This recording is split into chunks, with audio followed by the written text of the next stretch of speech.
chers internautes de notre programme spirituel hebdomadaire à l'école du sabbat. Bienvenue une fois de plus au partage de l'enseignement, de la connaissance de la parole de Dieu à travers ce guide trimestriel.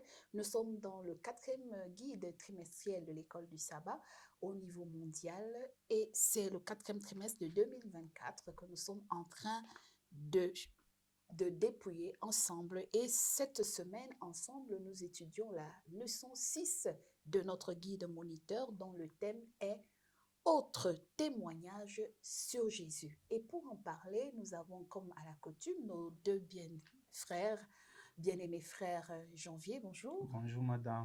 Bonjour à toi frère Innocent. Bonjour Florence. Autre témoignage ensemble, donc nous allons découvrir cette belle leçon. Donc le verset à mémoriser se trouve dans le livre de Jean chapitre 12, le verset 32. Jean chapitre 12, le verset 32, il est écrit et moi, quand j'aurai été élevé de la terre, j'attirerai tous les hommes à moi, dit Jésus-Christ. Avant donc d'entrer en profondeur dans les différentes leçons à retenir de cette leçon 6, nous allons demander à notre frère Janvier de nous unir dans la prière. Merci éternel Dieu pour cette opportunité que tu viens encore de nous accorder pour que nous puissions parler de ce qui vient de toi.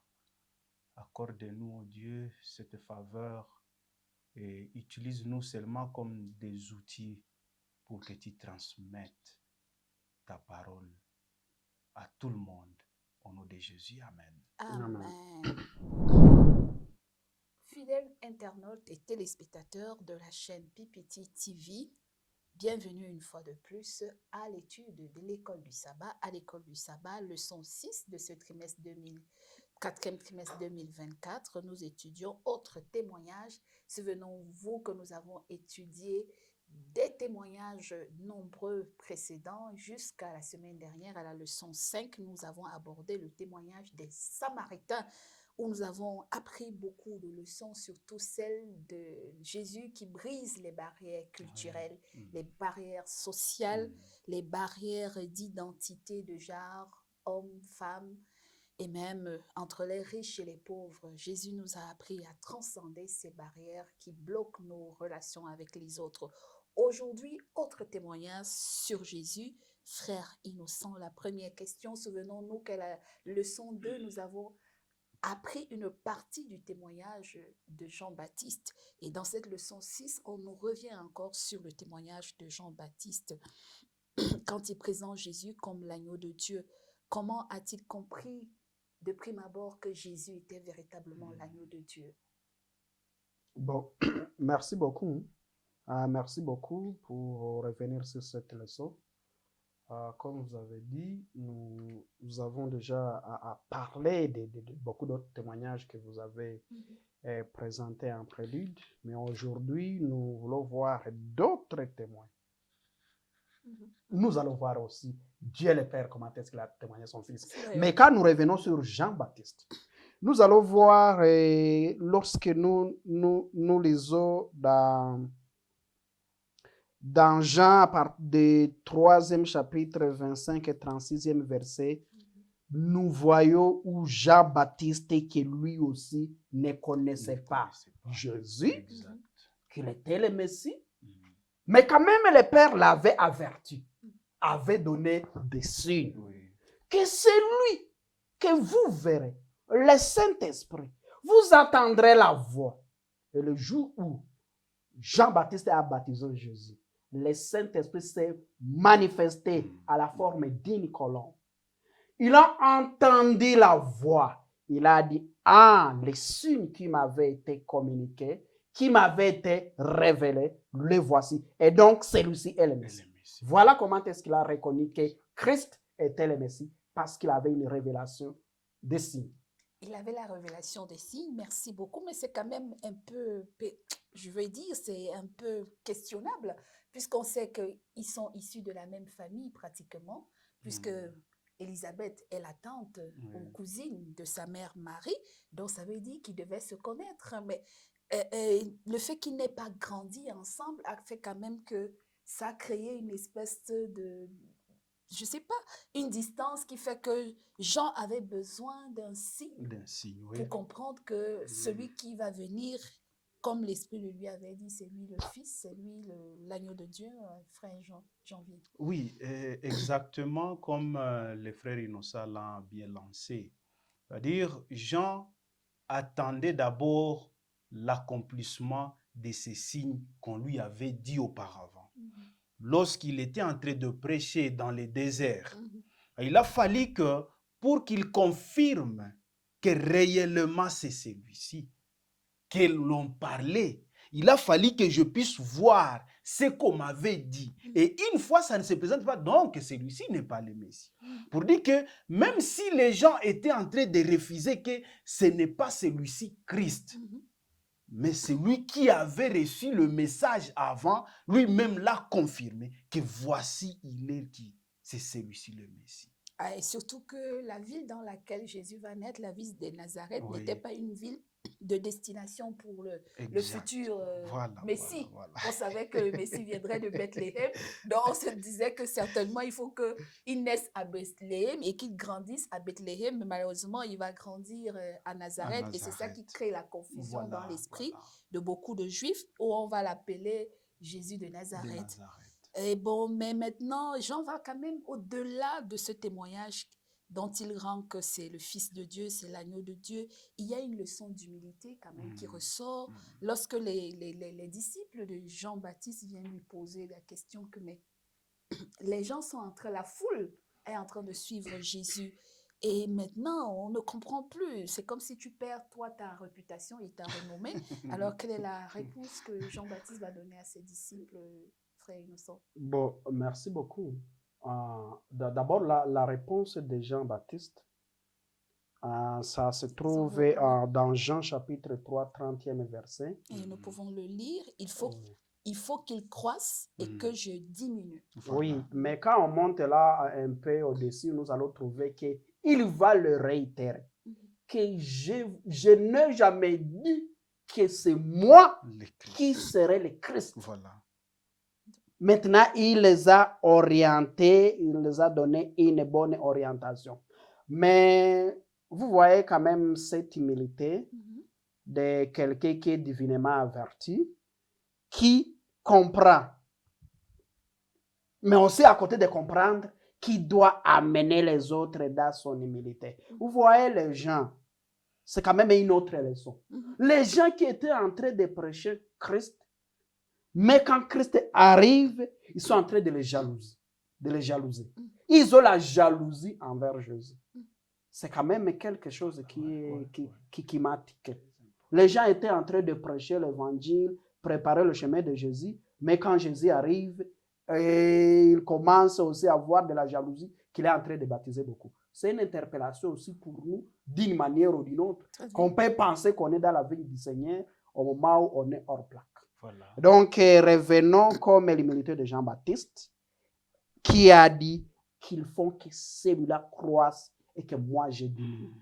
Ça dit beaucoup. Ça dit beaucoup. D'ailleurs, pardon, les versets dont vous avez évoqué, le Jean chapitre 3, le verset 27 jusqu'au verset 29, avant d'arriver sur le verset 30, il est écrit, Jean répondit, un homme ne peut recevoir ce qui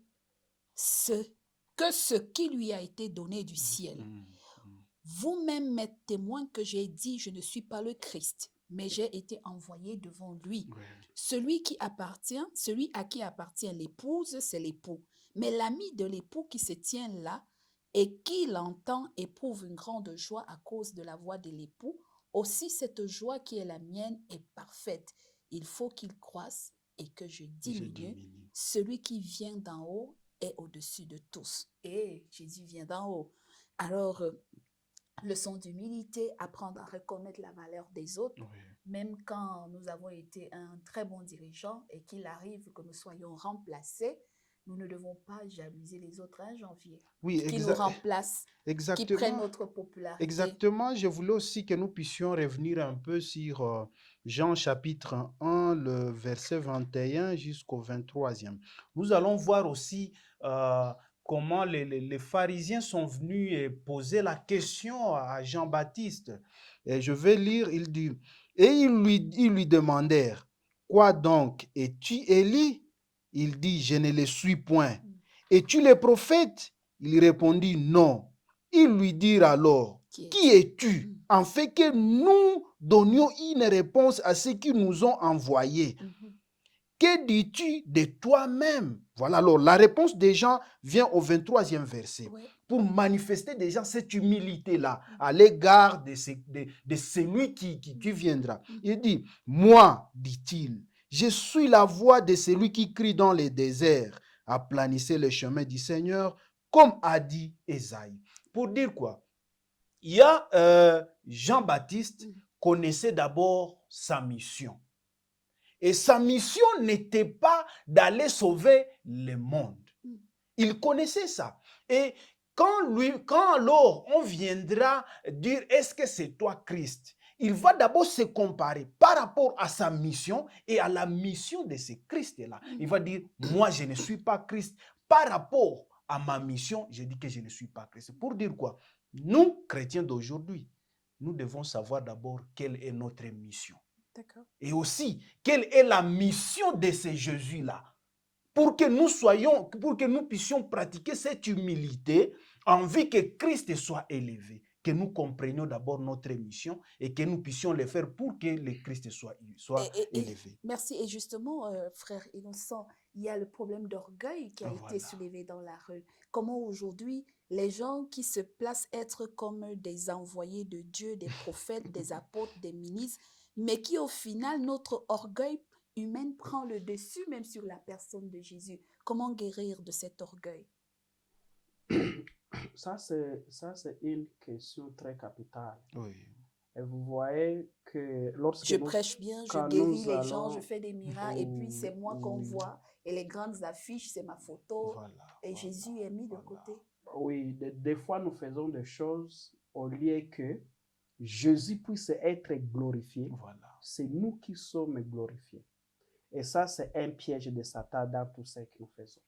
Dans l'état là que nous faisons, tu peux être chanteur, quand tu chantes très bien, les gens commencent à t'apprécier. Ouais. Au lieu que tu dises que le nom de l'Éternel soit glorifié, tu commences à t'élever comme Lucifer.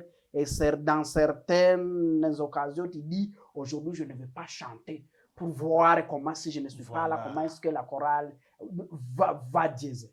Donc, ça c'est un esprit d'orgueil, c'est un esprit de foi qui ne vient pas de Dieu. Et vous savez, même lorsque Jésus était avec ses disciples, avec Pierre, le disciple le plus fervent, il a dit, arrière moi Satan. Donc, ça veut dire, dans tout ce que nous faisons, il faut toujours faire en sorte que Satan ne puisse pas nous piéger, surtout par l'orgueil. Parce que c'est lui le maître de l'orgueil. Très bien, merci, bien dit. Hein? Et puis Jésus va faire quelque chose, un acte, il va donner un témoignage de lui-même qui va confondre la foule au point où certains vont l'accepter et certains vont le rejeter. Lorsque Jésus dit dans Jean chapitre 6, à partir du verset 56 jusqu'au verset 72, il dit un témoignage qui choque la foule. Celui qui ne mange pas ma chair et qui ne boit pas de mon sang. C'était quand même fort de café, frère Innocent, de dire aux gens de manger ma chair. Est-ce que Jésus enseigne le cannibalisme à l'être humain? Manger et boire le sang humain, c'était difficile. Et pourquoi maintenant on voit que les gens l'ont rejeté et l'autre l'ont accepté que, parce qu'il y a des disciples qui vont dire, quand il a dit, mais les autres ont fui. Mais vous, pourquoi êtes-vous restés? Et Pierre de dire que, à qui irions-nous? Comment comprendre? C'est un message fort que Jésus donne, manger sa chair et son sang.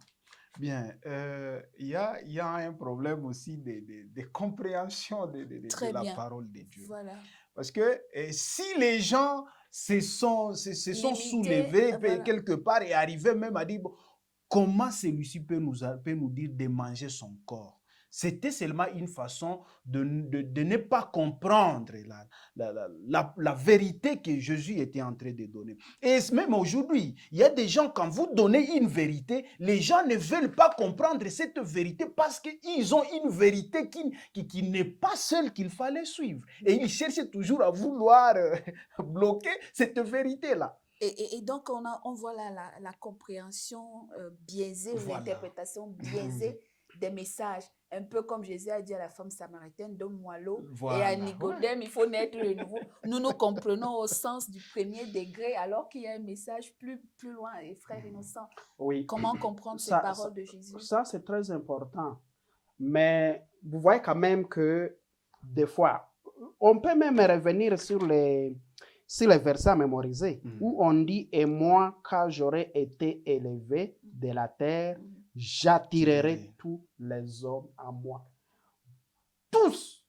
Bon, on a étudié l'emploi de tous, on ne va pas y revenir. Voilà. Mais on trouve qu'ici, ça a le rôle les uns les autres, sans exception. Oui. Comme en Jacques 3,16, on dit, Dieu a tant aimé le monde, il a donné son Fils unique, afin que quiconque, ce n'est pas pour une catégorie. Oui. Alors, quand nous revenons sur ce verset à mémoriser, on trouve qu'avec la même parole qui est adressée à son auditoire, les uns choisissent de rester avec lui, mais les autres décident de partir. C'est la majorité qui s'en va et la minorité va rester. C'est la majorité qui s'en va, la minorité reste, et quand il leur demande, mais pourquoi vous restez? Il dit, mais où irons-nous si c'est... Où irons-nous? Il faudra que Dieu nous révèle à savoir qu'il n'y a pas autre endroit où on peut aller si on s'éloigne de Jésus. Alors, lorsque nous avons introduit cette leçon, lorsque nous avons parlé de la multiplication des pains, nous avons vu que l'objectif de Jésus, c'était que les gens passent du pain physique. Vers le pain spirituel. Okay. Malheureusement, la majorité est restée sur le pain physique.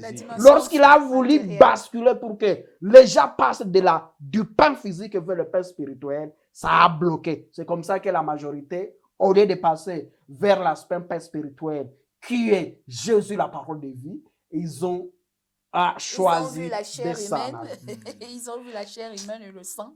Et c'était difficile d'accepter parce qu'ils sont restés dans la dimension matérielle, physique des choses, au lieu de se projeter dans la dimension spirituelle. Et donc maintenant, le témoignage du Père. Que dit le Père de la personne de Jésus, frère Janvier? Oui, c'est lorsque Jésus fut baptisé, il y aura alors une voix qui va quitter du ciel. Lorsque le Saint-Esprit va descendre, et puis alors une voix qui quitte du ciel. Celui-ci est mon Fils bien-aimé. Mais il ajoute aussi, écoutez-le. Écoutez-le. Voilà les témoignages qui allaient amener tout le monde. Même si on peut être là en train de refuser que Christ n'est pas le Fils de Dieu, mais son Père, notre Dieu, l'a témoigné. Pour dire, moi et toi, nous devons aussi le confirmer, que Christ est le Fils de Dieu vivant. Très bien. Et alors, ce témoignage de Père va renforcer quelque chose au niveau de la croix. Vous avez dit, quand je serai élevé, et j'attirerai tous les hommes. En quoi la gloire, la révélation de la gloire de Dieu se manifeste sur la croix?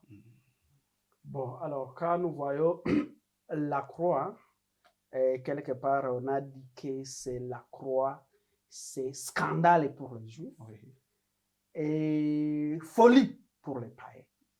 Vous savez, lorsque nous voyons la croix, c'est aussi un mystère. Quelque chose qui est scandale pour les uns, folie pour les autres.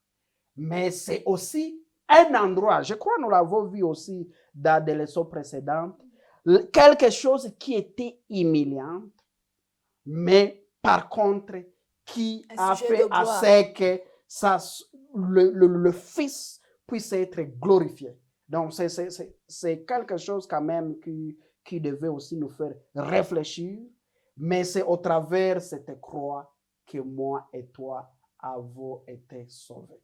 Et c'est en ça que c'est la gloire, parce que tous les hommes sont sauvés au moyen de cette croix-là. Et Dieu se révèle, mais pourquoi la foule continue à être bloquée dans l'acceptation de ce message de la croix de Jésus? Pourquoi la foule a du mal à accepter ce message, frère Janvier? Dernière parole, et puis nous allons demander aussi à Innocent. En fait, si la foule continue à ne pas croire à ce message, c'est parce qu'il y a derrière ça, il y a un autre enseignement qui est contraire à cette vérité qui est claire. Parce que quand on parle de la croix, comme le frère Innocent l'a dit, il y a ceux qui comprennent très mal la croix. Et c'est ce qui laisse à ce que les gens n'arrivent pas à comprendre. Et à un certain moment, les gens disent, comment se fait-il qu'un Dieu peut mourir sur la croix? Et même pourquoi la mort d'un juif peut sauver voilà. un Et ça aussi, Africain, un Européen. c'est ça le problème. C'est-à-dire, il y a un problème parce que les gens ont leur façon de comprendre les choses, ainsi que les gens ont leur enseignement qu'ils ont. Et sur cet enseignement, ils ont battu leur fondement. Jusqu'à ce que quand on amène une vérité, ils ne cherchent pas à vouloir détruire ces fondements parce qu'ils croient que c'est ça la fin de tout. Merci donc. Et alors, frère Innocent, comment faire accepter à la foule le message de la croix comme la manifestation de la gloire et du salut de tous les hommes sans distinction de race, de tribu? Parce qu'aujourd'hui, il y a ce débat entre la science, la nature, la rationalité, la raison humaine. Qu'est-ce qui peut vraiment convaincre les êtres humains aujourd'hui, en dehors de la Bible, d'accepter le message de l'Évangile par le salut en Jésus-Christ? Bon, en tout cas, le salut, croire en Jésus, ça ne passe pas par des démonstrations mathématiques, physiques, autre chose. C'est lui-même et se révéler à l'humanité au travers sa parole. Maintes fois, nous avons parlé sur le plateau de la parole, Jésus. Et même en introduisant cette leçon, nous avons parlé de cette parole. C'est au travers cette parole, la Bible, quand nous la lisons avec humilité, qui nous conduit, qui nous révèle qui est Jésus. Sinon, il y a des livres et des livres, mais la parole de Dieu dit que toute écriture, cette écriture, la parole, qui est inspirée de Dieu, est utile pour nous enseigner, nous convaincre. Il n'y a pas autre livre qui a été écrit pour convaincre quelqu'un dans le droit chemin vers Jésus. Et donc, puisse le Seigneur nous révéler, qui a fait que nous puissions nous appliquer à la lecture de la Bible. Très bien, merci. Donc, la Bible est rien que la Bible, même si notre raison est normale, parce que Dieu nous a dotés d'intelligence et de savoir et de conscience, mais la meilleure révélation, c'est celle qui passe par la parole de Dieu, qui est la Bible. Et pour acquérir cette science et cette connaissance, il faut aussi demander l'onction de l'Esprit Saint, afin que l'Esprit Saint nous dirige et nous allons manifestement apprécier la gloire et l'amour de Dieu au travers de la nature, au travers des phénomènes que nous vivons autour de nous. Aujourd'hui, le monde est en train de vivre dans un univers chaotique avec des phénomènes météorologiques qui ne cessent de débattre, avec des inondations, des éboulements ci et là, et on se demande quel est le monde où la terre se révolte contre ses habitants. Et la seule espérance pour nous, c'est de se dire que la parole de Dieu nous a avisé que ces événements surviendront à la fin des temps. Oui. Des tremblements de terre, des guerres, des bruits de guerre. Mais pour nous, quelle est la part dans cela? Dieu attend de nous des témoignages vivants et puissants. Partageons ce que nous avons appris de Dieu, l'espérance de la grâce qu'il nous a offert, comment cette grâce s'est manifestée en nous pour que nous aussi, nous soyons des témoins de notre génération. Que Dieu nous bénisse, afin que notre témoignage serve aussi pour la génération présente et pour la génération à venir. Nous allons demander à notre frère Innocent de nous unir dans la prière. Prions. Éternel, notre Dieu, créateur des cieux et de la terre, nous te remercions parce qu'encore une fois, tu viens de nous parler. Tu viens de parler nos téléspectateurs au travers cette leçon, qui nous parlait d'autres témoins. Nous avons vu beaucoup de ceux-là qui ont témoigné de Jésus, y compris Dieu le Père. Nous voudrions, Seigneur, que nous aussi, nous soyons des témoins fervents de ce que nous avons entendu, de bienfaits que nous avons palpés de notre Dieu, afin que nous puissions partager cela aux autres. Te prions tout cela au nom de Jésus. Amen. Amen. Dieu n'est pas un mythe, Jésus n'est pas un mythe, c'est une réalité. Si tu veux davantage connaître, lis la parole de Dieu et le Saint-Esprit te guidera à connaître celui que Dieu a envoyé et lui-même Dieu pour le bonheur de toi et de ton monde et de ta famille. Merci donc de nous avoir écoutés. Merci à notre technicien Ephraim Grec pour son suivi et sa diligence de vous partager ces grandes leçons chaque semaine. Quant à vous, nous vous encourageons à écouter, à aimer, à liker et à partager autour de vous. Au revoir et à la prochaine leçon pour la toute 7e de ce trimestre 2024, dernier trimestre de l'année. Au revoir.